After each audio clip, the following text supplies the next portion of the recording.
Huddle up, huddle up. You know what? You're like my wife when you get in space. You just get lost. That is a disgusting act by Randy Moss. We're talking about practice.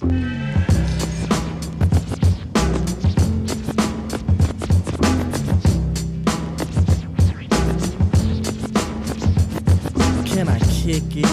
Yes, you can. Can I kick it? Yes, you can. Can I kick it? Yes, you can. Can I kick it? Yes, you can. Can I? Welcome to the Week 3 preview edition of the podcast. I'm pleased to say Michael is patching in from south of the river today. How's it looking down there, Mike? That's all right, thank you, Thomas. A fine autumn afternoon, so just getting ready for the games to kick off a bit later on today.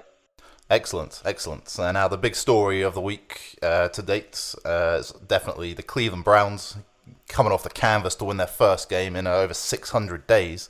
And just a very pleasing performance there from the Browns. I've got a few quotes from fans over there in Cleveland, because obviously, as you know, I'm quite a popular figure over there after my tour there this summer, Mike.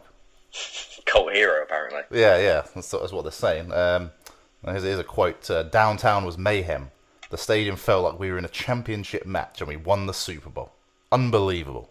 That was from Anna. Thanks, Anna. So I think that basically sums up what it means to the people of Cleveland to finally get the win. And most importantly, their first round pick coming in and playing like an NFL quarterback for the most part. Yeah. Look, I mean, we had him. I think we had him ranked as the number 3 quarterback in the draft last year. I thought we had him 2 actually. We only had Rosen above him. 2? Yeah. Okay. We had 2, Rosen then. as the most ready quarterback to come in. Okay, all right. Well, look, we had him number 2. So I mean, we've always obviously been believers in his talent. I always thought he would be an NFL starter, as I think we've said in previous podcasts. Yep. Obviously, he's made me eat my words a little bit, because I was all for them sitting him the entire season and getting. I thought Tyrod would do enough to win games. Watching that game on Monday night, Tyrod Taylor was woeful. To be honest, he was refusing. He was refusing to throw the ball down the field. Yeah. He didn't challenge tight coverage at all with any throws. No. And he just wasn't getting the job done. They weren't going to win that game with him. And the concussion, I mean, it's not a nice injury to get, but ultimately for the Browns, the fact is it was the best thing that could have happened, because Baker Mayfield came in. I mean, looking at his stat line here, 17 of 23 for 201 yards in just over 2 quarters of football is pretty impressive start to your career. Yeah, really good. And certainly willing the Browns on and leading them to that victory, the only way that Baker can do so.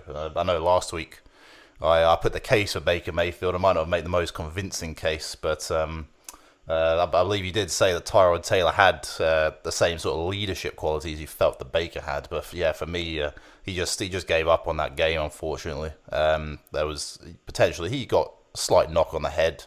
He looked like he just wanted to bury his head in the turf. Yeah. No, I mean, it did look like it took the wind out of him.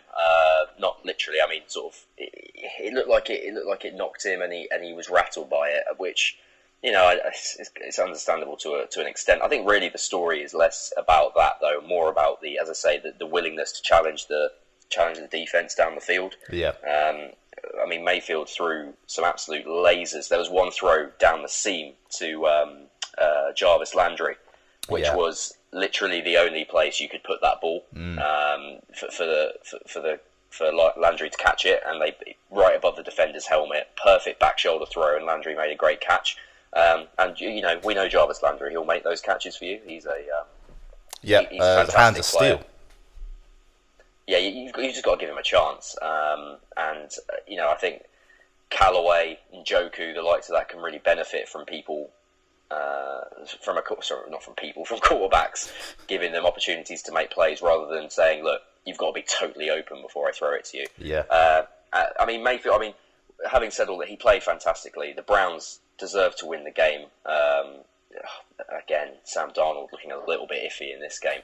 Yeah. But, it's one thing to remember. We shouldn't get too carried away necessarily with Baker, because he did throw a pass into the end zone in the fourth quarter that should have been intercepted, and then you don't know whether the Cleveland Browns get a chance to to win that game if that is picked off. So Yep. it was a lot of really good positives with a couple of rookie growing pains sprinkled in, as you'd expect from a rookie season. But Yeah, I think now it's pretty obvious that we need to the Browns need to move on with Baker Mayfield at the starting quarterback. Yeah, Tyrod's lost the crowd, and it's a passionate crowd there in Cleveland. Once he lost the crowd, I don't think there's a way back for him now, unfortunately.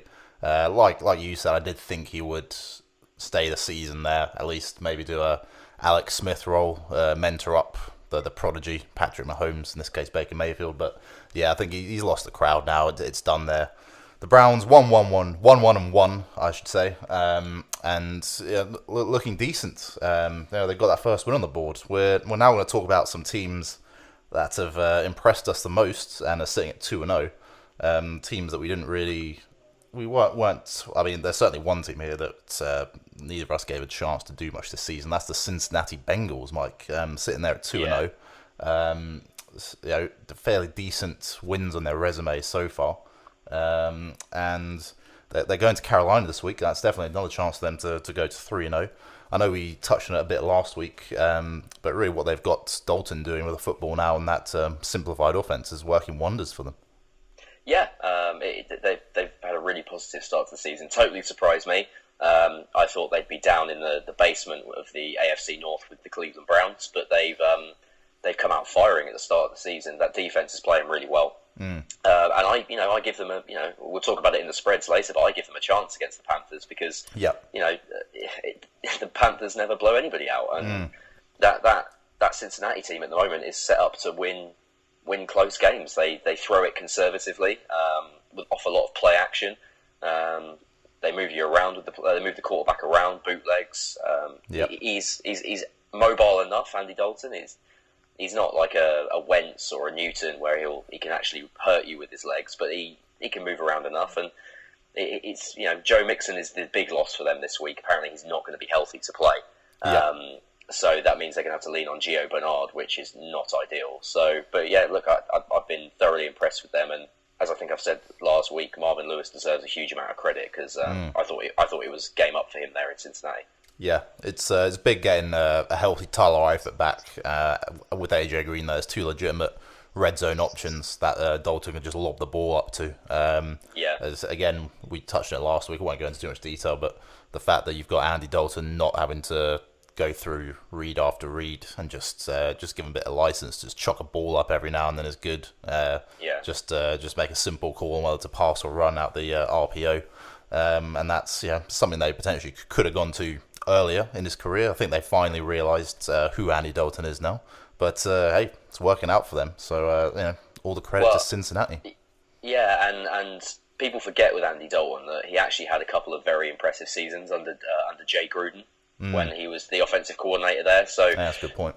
When you have a high level of play calling and a really solid, dependable scheme for Dalton, he will make enough plays to be a decent starting quarterback in the NFL, which makes this Bengals team dangerous. Yeah, definitely. Another team that's been very pleasing for me in particular at the start of the season has been the Kansas City Chiefs. The gunslinging kid coming in there remind me quite a bit of the 98 Vikings at the moment, the Chiefs. The defense seems to be nowhere again, but the offense seems to be able to put up 40 points a game. So really enjoying the way they're coming out and playing. And I mean, it's not really a question at the moment. This looks like the most dangerous offense in the NFL. Oh yeah, I mean, without doubt. I mean, the Rams, you'd have to say, would be up there. I don't know that they've had to really pull out all the stops in their first two games. They've won quite comfortably. It's sort of without getting out of third, fourth gear, which says a lot about the strength of that team. But yeah, I think certainly from the tail of the tape so far is the Kansas City Chiefs look absolutely electrifying. Sammy Watkins coming over as a free agent acquisition could be an absolute masterstroke. He finally got going last week. He had an awful preseason by all accounts. He didn't really develop that rapport with Mahomes, but last week going for over 100 yards against the Steelers, and that's what I was mentioning a few weeks ago on the podcast. The Chiefs need some of these other guys to sort of step up, other than Tyreek Hill and Travis Kelce, and Sammy Watkins is an amazing acquisition. I think we were discussing the other day. If we had him on Madden, he'd be one of our favourite players on Madden. Yeah, well, he's a freakish athlete. He's big kid, really fast, really athletic. Obviously, chronically mismanaged in Buffalo, as everybody is on that offense. He never really got the chances to show what he was all about there. Probably the first dig at the Buffalo Bills has come in 10 minutes into the podcast. Yeah, well, they are. I mean, they've always had a solid defense, but they remind me, in a lot of ways, they're like the Bears. It's just offensive players seem to go there to die. They never get the best out of them. Maybe Shady McCoy, the only exception to that. Yeah. It was painful watching him because I watched him in college when he played in college, and followed him during the combine process and everything. And I had him comfortably as a top 10 receiver. I thought he was going to be one of the big name receivers in the NFL, and it's never really happened for him. Yeah. But when you put him in an offense like that, that's so creative, and you can only single him in that offense. Now you can't double cover him, because if you double cover him, you've got Kelsey and Tyreek Hill running free in the secondary. Yeah. Which is a terrifying prospect. So he's going to get all one-on-one matchups all season. I'd expect him to exploit them, to be honest. Yeah, absolutely. Looking really promising there. But just a word of caution from me at this. There's been a lot of articles swirling around. I know you read one this week saying Patrick Mahomes an early MVP candidate. I think just be good to remind everyone at this stage last season, Alex Smith was being talked about as an MVP candidate, running the same offense, virtually the same players. It's time to cool the jets a bit for me on that. The Chiefs in the last few years have never done it when it gets to January, so I'll reserve my judgment for when they get to January for what they can do there. If Mahomes is able to get us over the line there in those big games, against the Steelers or whatever, get to an AFC Championship game, then we can maybe discuss if this team has improved. But we're going to at least need a whole season to judge whether this team is going in the right direction. And I've always been a fan of Mahomes. I've always backed him. I think he is going to be, already is a quality player in the NFL from watching him play, and I think he will continue to be for his career. But you have a soft spot for the Texas Red Raiders there, Mike. So. I do enjoy Texas Tech, but it was his arm talent was obvious, and when you put him with Andy Reid, it looked like a perfect fit. And it looks like it's going to turn out that way. Yeah. To call him an MVP candidate now is obviously overkill. We need to get the Chiefs into divisional play first. Let's get him against the Chargers defense, that Broncos defense that are really, really solid. To be fair, he did light up the Chargers defense in week 1. I know, but I mean, let's sort of let's see if he can. You need a bigger sample size. Yeah, exactly. We've had 3 games. And the one game he played last year, he threw no touchdowns and an interception. Yeah. Obviously, this season has gone a hell of a lot better for him. But let's just let's let him go away to some of these tough places against tough defenses and see if he holds up. But I think he'll have a perfectly good season. I'm just MVP. I think is a bit gaudy for him at this point. Yeah, absolutely. Yeah. Now we're going to look at some of our most disappointing teams that's sitting at 0-2 at the other end of the spectrum. We all know the stat that it's very hard to statistically make the playoffs once you lose your first 2 games of the season. I think only a handful of teams have done it in the last 10 years or so. I think it's like 15% or something of teams that make the playoffs that go 0-2. Yep. And I mean, without a doubt, the most disappointing team for us, and I say this with a tone of sadness because I really thought these guys would come out firing this year, is the Houston Texans. Sitting at 0-2. They lead the league in rush yards. They've got they're averaging 5.3 yards a carry. I saw earlier, with Lamar Miller running the ball, the journeyman running back doing quite well down there, and Deshaun Watson obviously running the ball. The most telling stat, I think, from reviewing the Texans' tape so far is how many times Deshaun Watson's been sacked. I think it's about 7 times. Yeah. And I mean, that's going to bring you on to obviously your favourite topic, offensive line play, Mike. Well, yeah, I mean, it's too many times. It's not. 7 is obviously not what you want at all. It's not absolutely disastrous, but it's enough, right? It's enough to keep that offense off balance. Yeah.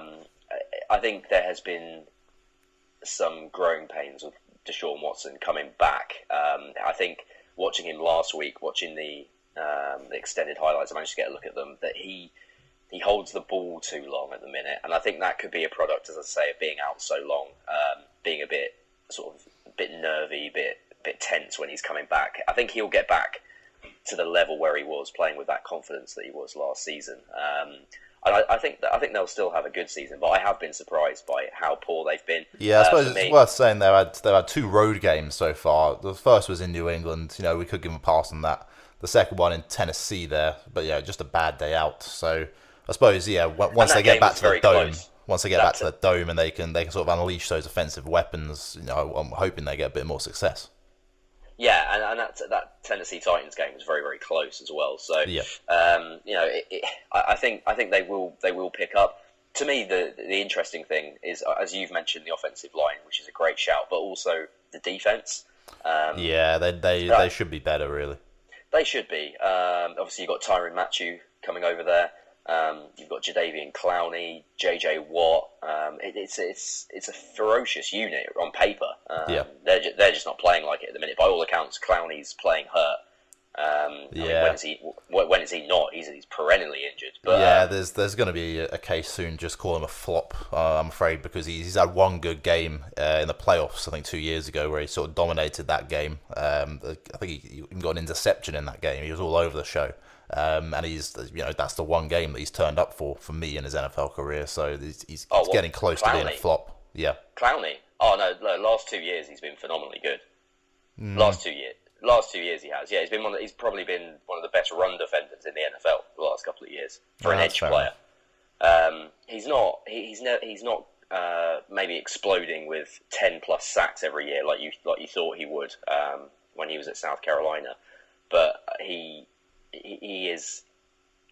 a very, very capable player, and if he's not playing to the standard that they've come to expect from him the last couple of years, and with JJ Watt, again, another one, injuries seem to have really shaken him. If he's fighting his way back into form, it could be what's caused this slow start for the defense. Yeah. Hopefully they're able to get things back on track as we move forward. Yeah, because I had them winning that division quite comfortably, if I'm honest. Yeah, definitely. Yeah, last year they had Watson injured the whole season.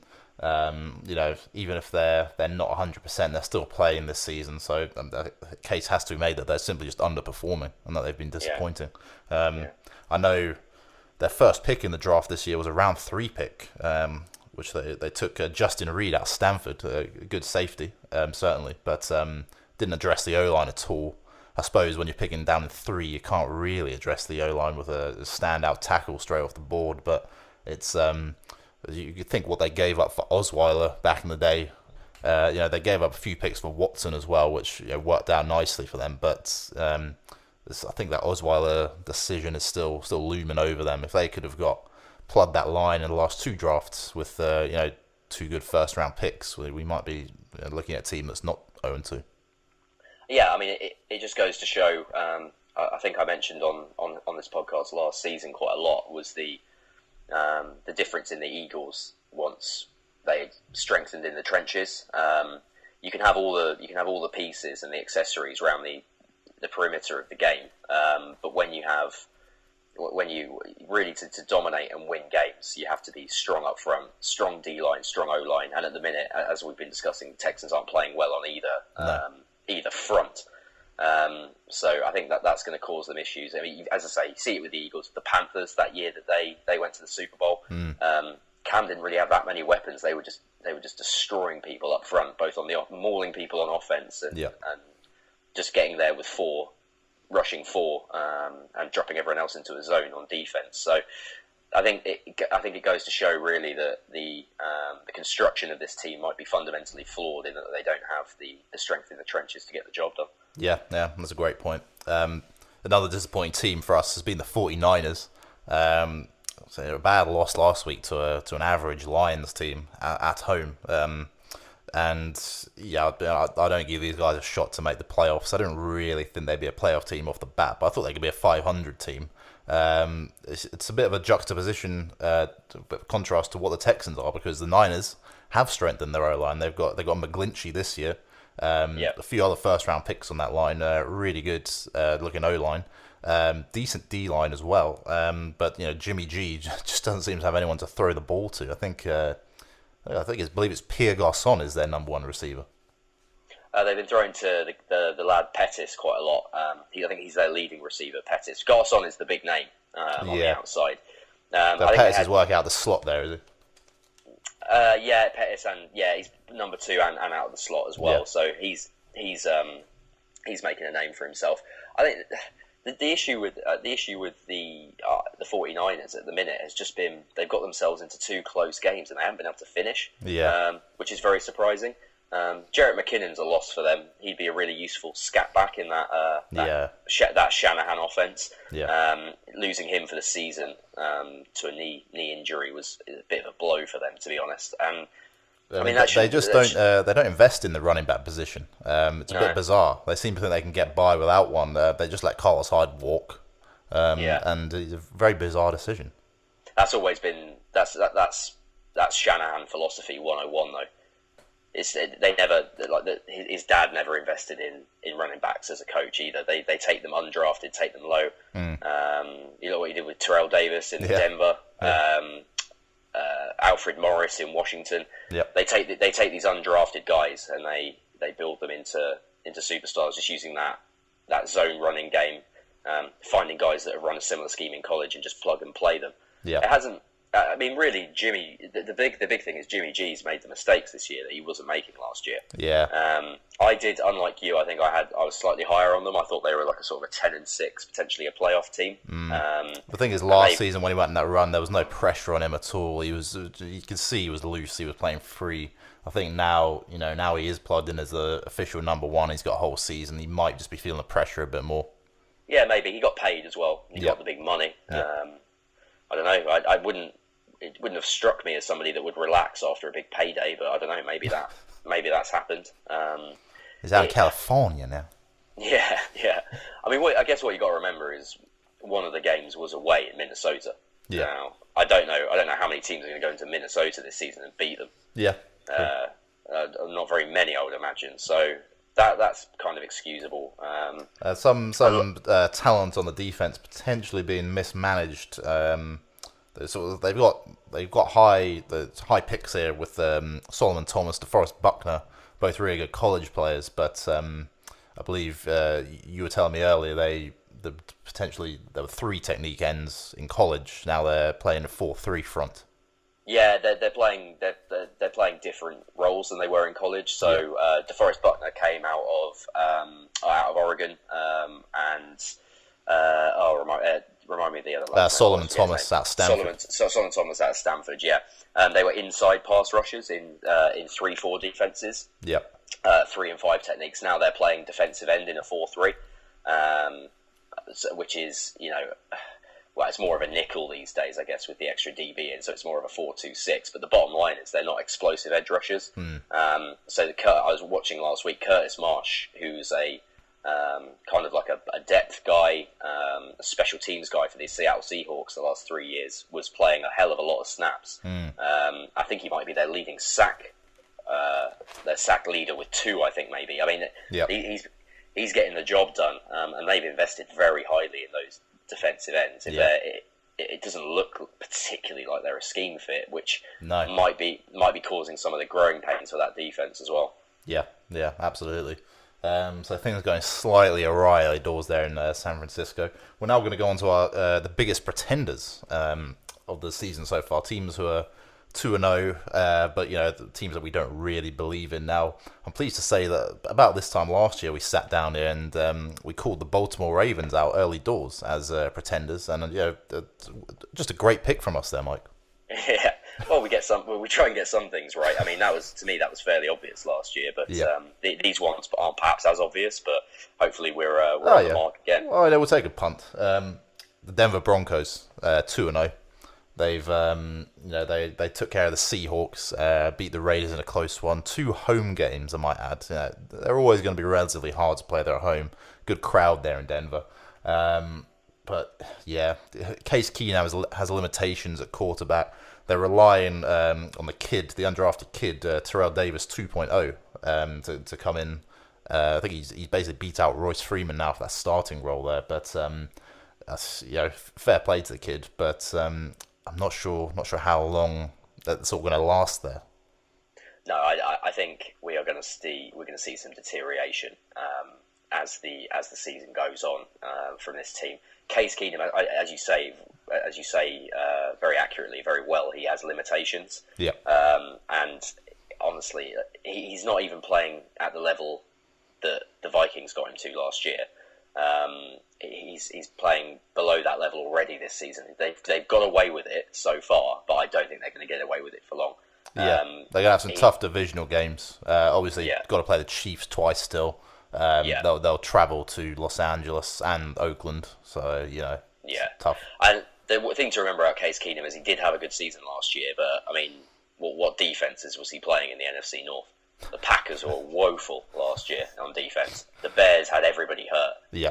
And Detroit Lions have never blown anyone away on defense. So he had some easy opponents. I just think he was inflated. I mean, it was evident when he came to play in the NFC Championship game against the Eagles. The Eagles absolutely slaughtered him, to be honest. Yeah.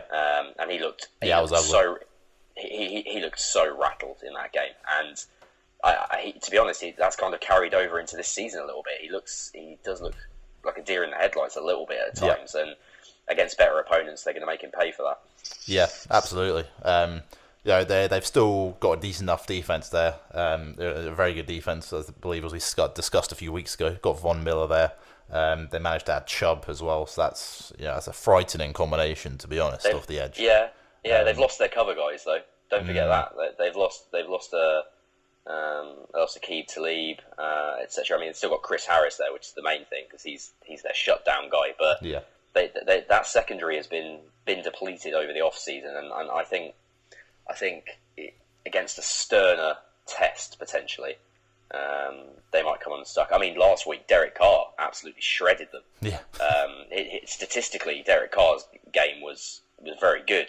They just couldn't punch it in the red zone. But I think this team are, as we say, pretenders, and they're going to come unstuck, in my opinion, in the next few weeks. Yep, absolutely. Another team set to slip up soon in our eyes. The Miami Dolphins, 2-0. I mean, we don't really need to go into this one too much, Mike, but it's pretty obvious to us they're not going to make the playoffs. They're going to have 2 games against the Bills this season, so you could probably count those as 2 more wins for them. But I mean, Ryan Tannehill is Ryan Tannehill. Yeah, they just aren't that talented on either side of the ball, really. Credit to them. Credit to Adam Gase. They've really knuckled down and got into 2 close games, which they've come away with the result with. That Tennessee game, must be said though, is a very strange circumstances with about 6 hours worth of delays due to thunderstorms. Yeah. So that you don't know how that affects a team. They're probably better equipped to deal with it. Training down there year round. I think it's just, for me, they're just not that good a team. Ryan Tannehill's your quarterback. You're very rarely a playoff team, in my opinion. Yeah. That's what it comes down to me. Yeah, absolutely. So look for them to stuff it up at some point in this season. And with that, I think we've covered all the bases there. We've analyse the teams who are pretenders, who are looking good, who are not after 2 games this year. It's obviously very early doors, but as we said, 2 games is a decent gauge to go off in the NFL, given the parity in the league. And now we're going to bring in the classic Let Bye Weeks Be Bye Weeks segment, the spreads of the week. Starting up here, we have the Buffalo Bills going to Minnesota. The Bills, what are they giving us this week? 16.5 points they're being given. Still don't think this is enough. Vikings cover this one with ease. Yeah, you think so? I mean, you don't. It's not often you go into an NFL spread this big and think that the underdog's not going to cover. It's it's a away game for the Bills. As you said, the Vikings, they get their tails up when they play there at home. That defense will be prowling. Don't see Josh Allen doing much here. No, I don't like to do it, as you say, with 16.5 points given. You'd like to think they could cover it, the Bills, but I just don't see. I mean, maybe if this was in Buffalo, they might bounce back, but I just think up there against that defense, that's going to be a real tough ask. It was quite funny. I think a tweet was sent or something, or social media from the Bills for the game this week, and they put the Minnesota Vikings wrongly in Wisconsin. They placed them on the map there in Wisconsin. So just a calamity ensuing in all corners of the organization these days. Ineptitude at every turn. Josh Allen's completing 50% of his passes, which is what you and I saw from him in college. Oh, absolutely. There's no surprise. And that's not against the Vikings defense, which I repeatedly made it clear I'm a big fan of. So, no, I think I've got to follow my own logic here and take the Vikings to cover that. Yeah, absolutely. One we touched on briefly, the Bengals going to the Panthers. The Bengals have a shot here. They're given as 3-point underdogs. This is a really tough one. That's just about right for the bookies there, because this will probably be a 3-point, 7-point game. I'll take the Bengals to cover here. Really?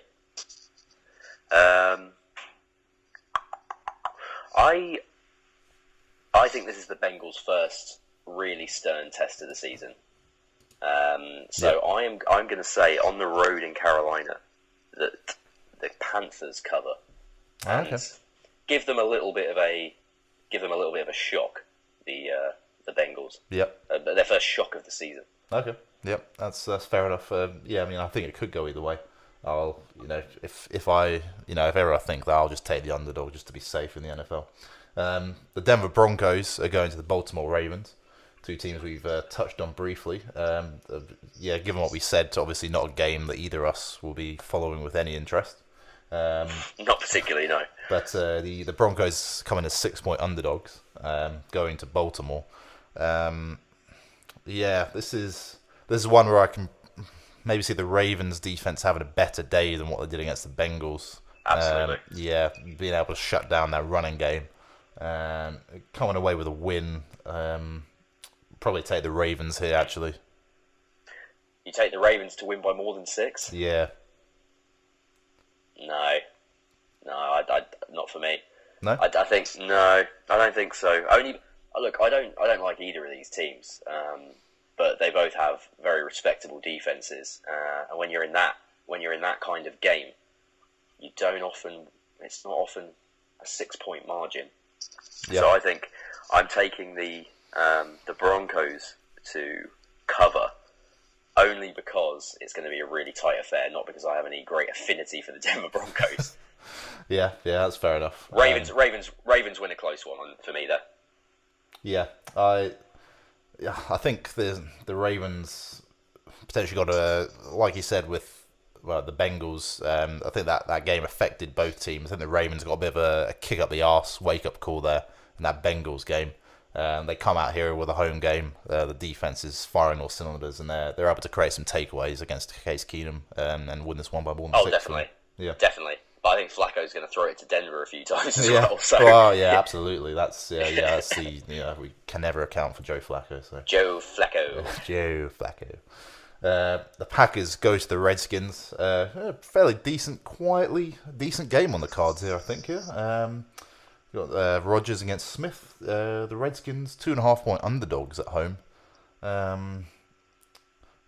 It's a very short, small spread. I'll probably take the Packers to win by a field goal. Yeah, you know what? So do I. Yeah. I guess they're keeping the Skins as close as they are due to probably Rodgers being in Washington and Rodgers' injury. You've got to think maybe.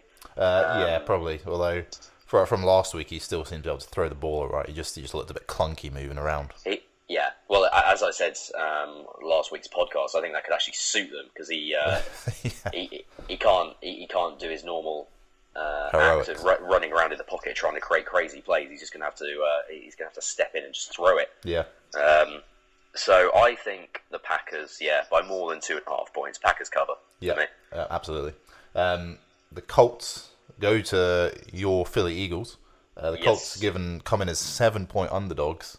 From what I saw of the Eagles last week, it was a bit of disarray. I mean, who knows? They might have got that kick up the arse, but that's 7 points is enough for me to put my money on the Colts here to maybe lose a close one. Yeah, I mean, I called it last week. That was a fantastic call, actually. Yeah, because that's a tough game going down to Tampa this time of the year, and also the Eagles are rocked by injuries, so it wasn't that surprising to me. I know maybe it's because I watched them so much. I know exactly who's injured and all that stuff, but again this week, Wentz coming back is obviously one of the big headlines in the NFL this week. Yeah. That does make a significant difference. Nick Foles, very, very similar to Tyrod Taylor in that he's just not been forcing the ball down the field. He's completed like 75% of his passes, but it's all dink and dunk stuff. Yeah. Carson Wentz being in the game totally changes the dynamic for us. However, the Eagles have got they've had to bring Jordan Matthews back in. We've got so few receivers healthy, and Jay Ajayi also isn't going to be ready for this game. So I think it's going to be a tight Eagles win. But Wentz does pull it out by a field goal for me. So Colts cover. Luck playing quite well this season. Looking decent. Yeah, it's nice to see. Really nice to see. It's worth pointing out you had another decent week on the spreads last week, Mike. You won 9 out of 15 compared to my 7. So, congrats. Yeah. Oh, well, thank you. By passing my personal congratulations. Well, we'll have to see if the trend can continue over the entire season as we. I'm in a sort of Patrick Mahomes kind of situation. I'm showing early promise. Oh, I got off the canvas actually. I won my first bet last week, so it's all going. I only to lose it on the college games yesterday, but yeah. Well, I mean, college football is a disaster. You see Old Dominion go in and beat Virginia Tech. And what are we even doing anymore? Oh, lovely, love the reference. The Saints go to the Falcons. Falcons 2.5-point favourites here. A tight one, certainly. Maybe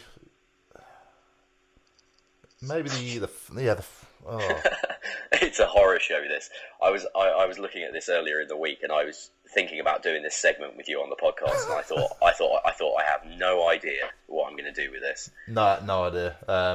If I have no idea, I'll probably just take the underdog here to cover. The Saints cover 2.5 points, even though it's nothing. So I'm basically going for a Saints win.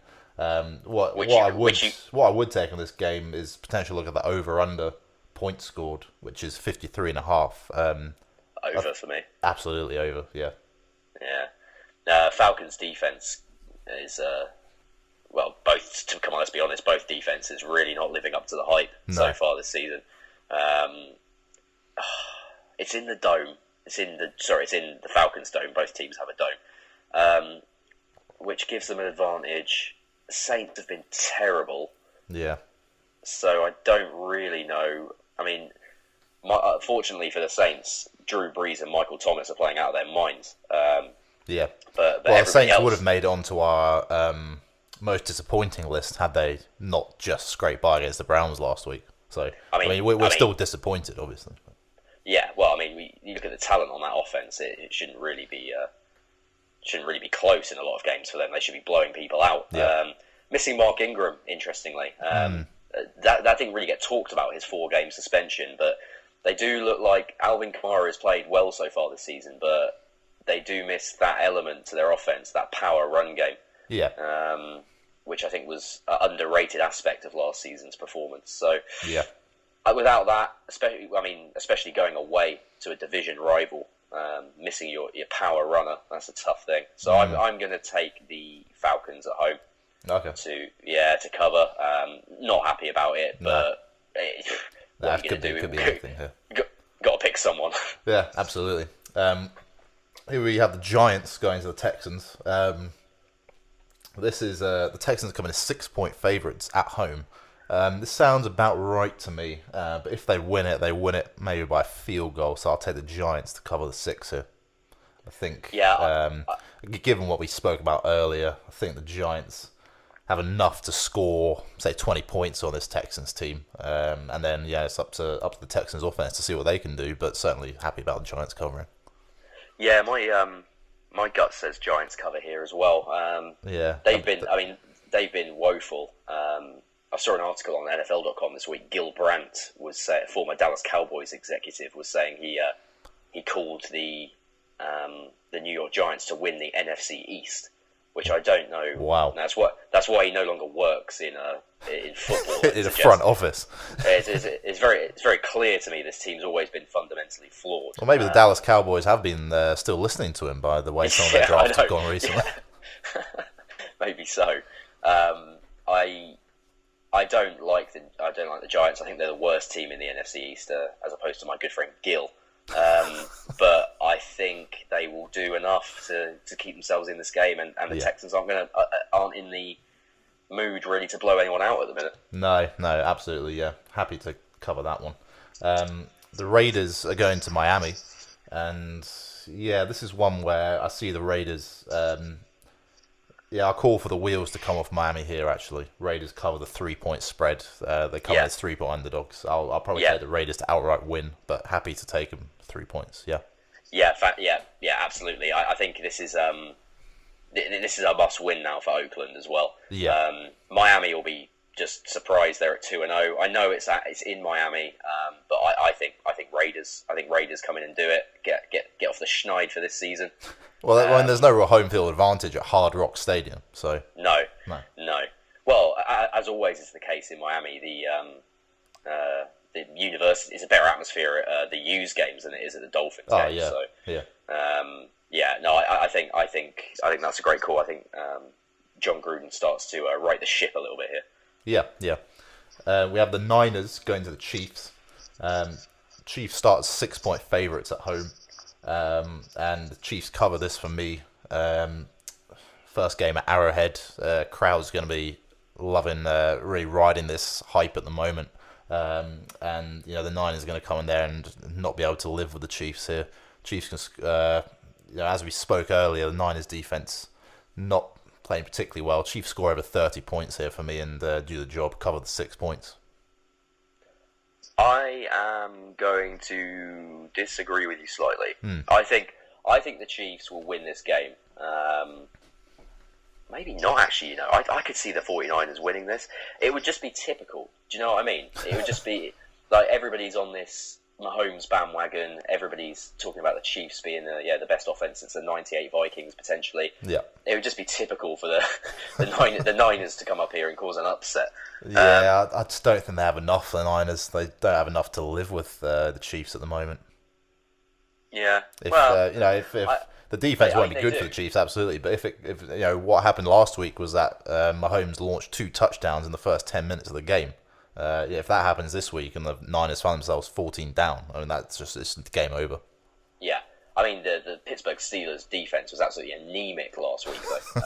I don't foresee the Niners being quite that bad. No. I just think Kansas City come back to earth a little bit. And Jimmy G starts playing a bit more like it. So I'm going to say Niners cover. Okay, yeah, that's fair enough. The Titans going to the Jaguars. Now, this is one that's got my eyes bulging a bit here, Mike, because the Jaguars are 9.5-point favourites. And that's quite a lot for me. I mean, if I was going to lock one in, I might lock this spread in here. Superdog, Tennessee Titans. Maybe not to win, but certainly to cover this one.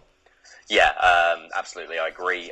That is a typical reactionary response to the thumping win they had over the Patriots last week. Yeah.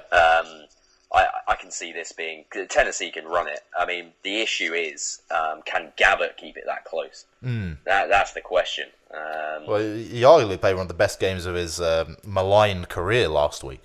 Yeah. He did that for the 49ers though. When he was there, he would occasionally just play really well and then disappear into the ether again. Yeah.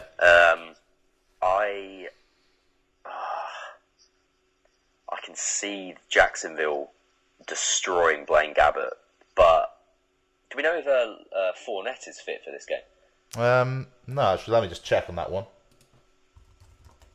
Because I think potentially if Fournette's healthy, It's questionable. And actually, Jalen Ramsey questionable as well. interesting. Okay, I'm gonna take the Titans to cover as well, only because 9.5 seems too generous for a Jacksonville Jaguars team that doesn't really blow anybody out, especially without Fournette being fully healthy. Yeah. So I'm gonna proceed on that basis, but But I'll be honest with you, I could see a scenario where the Jacksonville Jaguars do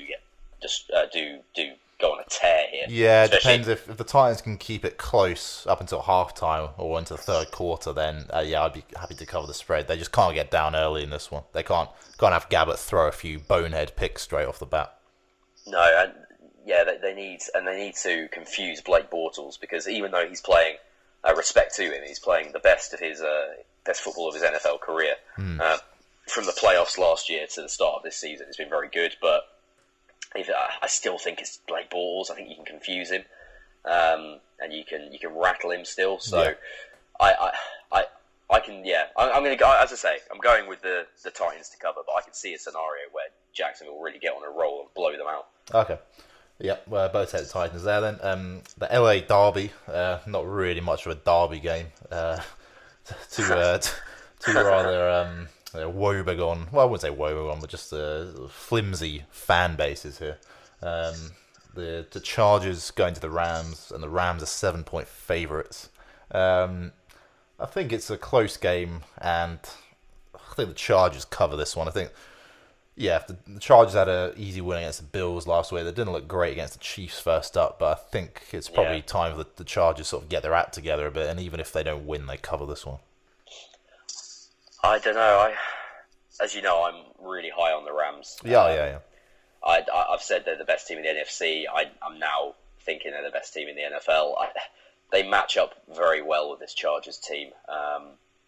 Todd Gurley is obviously a nightmare for anybody, but also most of the Chargers' threat is from their outside receivers, and the Rams have a really good crop of defensive backs this season.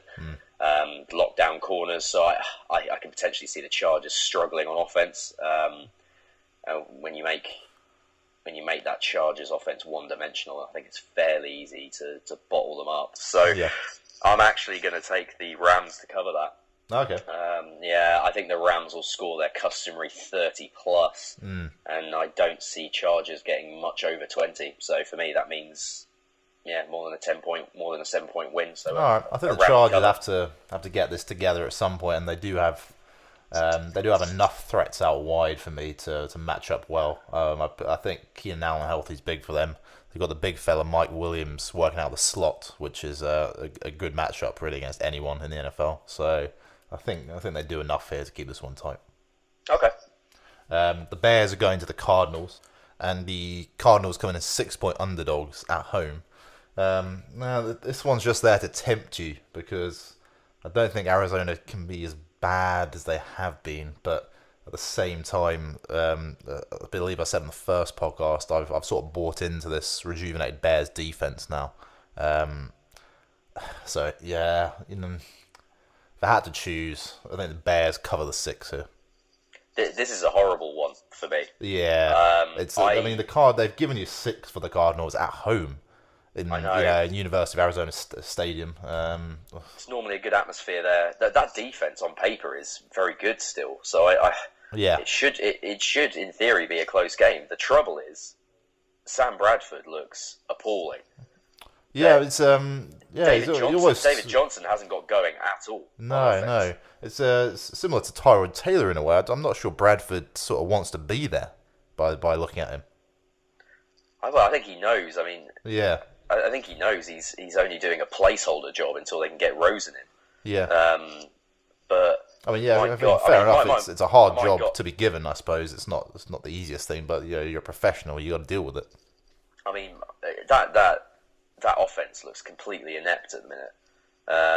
And even though Trubisky hasn't played as well as his numbers suggest, he still made some, last week in particular against the Seahawks, he made some really strange decisions. Bonehead turnovers. But I like that Bears offense enough, and I hate the Cardinals offense enough to say that the Bears cover here. Yeah, I think so, yeah. We'll both agree on that one. And the final late afternoon kick here is the Cowboys going to the Seahawks. The over-under points here has been given as just 40.5, which makes me think, that's probably about right. There won't be too many points scored here. I'd be tempted to take the over on that one still. But the Seahawks 1.5 point favourites at home. And I think they get it done here at home with the 12th man against the Cowboys. Again, this one might be a reactionary spread. The Cowboys winning by 7 against the Giants last week. So they come in as just 1.5 point underdogs. But they haven't got enough for me. The Seahawks just edge this one. Yeah, I agree. The 12s are going to be up for this. They know they're going to have to lift this team for them to have any chance. Really, I mean, the Seahawks look totally depleted this year, but I think so do the Cowboys. Russell Wilson will get the shit knocked out of him again because they're the worst offensive line in the NFL, and Dallas's D line is very respectable. Yeah. But ultimately, as you say, I think they'll have enough to win by a field goal or more against Dallas. Dallas aren't going to travel well this season with that offense, so I mean, but ultimately this is a scrap between 2 6 and 10 teams for me. Yeah. So, yeah. It's not going to be one for the neutral. I wouldn't have thought. No, absolutely not. America's game of the week. New England Patriots are going to Detroit. The Patriots come in as 7 point favourites. It's another tough one because I'm sure the Patriots will win. If they win by 7, I'd say they do win by 7. Yeah. Unfortunately, I would agree with that. Detroit don't look. No, I mentioned earlier they got that surprising win against San Francisco last week. Yeah. They a bit of a jack in the box, Detroit. You never quite know what's going on there. That game felt a little bit like the Niners throwing it away more than the Lions sort of grabbing it by the scruff of the neck. I don't know if you agree with that. But it's a tough one because the Patriots are. I'd say they look a little bit undermanned this year compared to their normal selves. But then again, Belichick never loses 2 games in a row. No, that's true. I know Josh Gordon is down as questionable for the Patriots. I know he'll play. Who knows? They might try and get him on the field for a few snaps, but just one going forward. I mean, you and me are just pretty excited to see what Brady can do with a genuine deep threat now. Well, so this is going to go 2 ways. It's either going to be disastrous and they cut him within a couple of weeks, or they find really creative ways to use him. The issue you have is that you have to have to play in that New England offense. Every route is an option route. Basically, you have to know what you need to do on each route against coverage. And I don't know Josh Gordon's going to study the playbook that hard. Right.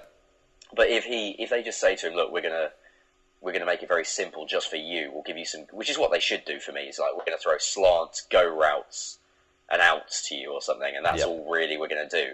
And just let him win with his physical style of play. That could really work. Draws attention, certainly off Gronk in the middle there. And so if Sony Michel can get up to his sort of his college levels, then that offense looks very dangerous again. Yeah, definitely. I think they win by more than, but I think they win by 7 or more. Only because I'm just going on Belichick. He never loses 2 in a row, and also his apprentices never beat him. Matt Patricia, obviously former Patriots defensive coordinator. Maybe not one of the best team apprentices to come from that coaching tree either. No, I wouldn't have said so myself. No. Monday Night Football. We've got an absolute humdinger here. The Pittsburgh Steelers are going to Tampa Bay. This should be a really nice game to watch here. We're just looking forward to seeing Fitzmagic get on the field again. And the Buccaneers are just 1 point underdogs here, so we're basically going for the win with this pick. I'm was saying earlier, there's the wheels have fallen off slightly there in Pittsburgh. Antonio Brown's come out with the comments now. They've still got the Le'Veon Bell holdout. Big Ben seems unhappy with the whole thing. And it wouldn't surprise me if the Pittsburgh Steelers just come in and rout the Buccaneers now after all this. I think that Mike Tomlin's a decent coach, and he's not going to let this really phase the guys too much. I think he gets them back on track here. And maybe the I don't want to say the Fitzpatrick fairy tale comes to an end because it's a bad Pittsburgh defense. I think he'll have a good game again. But I'm just going on a whim here. It wouldn't surprise me the Steelers come and just win this one. I agree. Yeah. The Steelers win. I think it won't have much. It won't have as much to do with Ryan Fitzpatrick as it will Big Ben and the Steelers offense getting it going. Do you know what I mean? I don't think Fitzpatrick. I agree with you. He's going to have a good game. But what you've got to remember from last week is that the win over the Eagles. They had 2 75-yard scores following kickoffs, which is just criminal in the NFL. And the Eagles did enough to win that game, but they just gave away 2 monster plays. Well, actually, that's quite another interesting one. The resurgence of Deshaun Jackson. It's like all these NFL journeymen are just being revived here in Tampa. Well, I mean, Dirk Cutler's bringing them back. I wouldn't call Deshaun Jackson a journeyman. I would.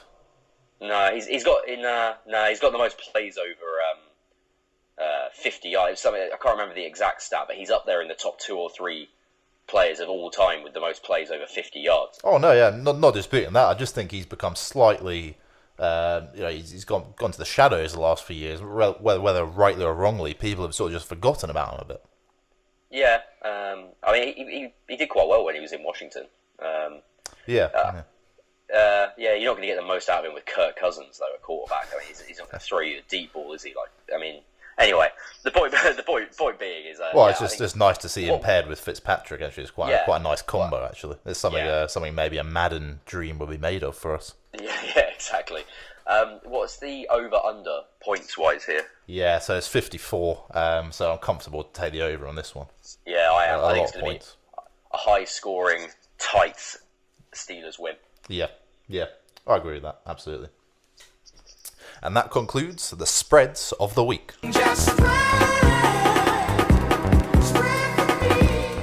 Thanks for joining us. Hope you've enjoyed the podcast once more. So you've gone through a fair range of topics here, taken quite a while in doing so. So I hope you'll be able to stick with us. And thanks to some of our new fans who've liked us this week as well. Really nice to see. Don't forget to check out the website, byweeksnflblog.com. And thanks for joining me, Mike. I hope you have a wonderful Sunday afternoon. I certainly will, Tom. Let's get into the games. Yep, let's do it. See you later. Can I kick it? Yes, you can. Can I kick it? Yes, you can. Can I kick it? Yes, you can. Can I